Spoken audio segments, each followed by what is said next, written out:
L'une des principales tâches du Parlement de transition est d'élaborer les règlements intérieurs des deux chambres en tenant compte de la configuration exceptionnelle du Parlement. Je crois que cet état d'esprit devrait aller jusqu'aux commissions.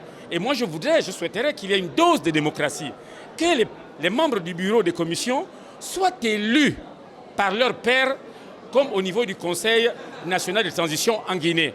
Il faut éviter l'autonomination. C'est une responsabilité déjà d'avoir été désigné comme étant membre de la transition, mais également nous sommes porteurs des rêves de toute une nation.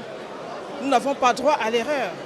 Nous devons véritablement représenter le peuple. C'est la maison du peuple. Il faut que le peuple gouverne véritablement. La composition des différentes commissions, particulièrement celle des finances, du budget et de la comptabilité publique est attendue. Des enquêtes menées par la société civile ont révélé qu'une faible part a longtemps été réservée à l'investissement par les législatures précédentes. Quand on essaie de faire la comparaison entre la dépense qui va à l'investissement et la dépense qui va, par exemple, dans les comptes spéciaux, on s'est rendu compte que l'investissement n'était pas plus ou moins pris en compte, surtout pour ce qui est de l'investissement public.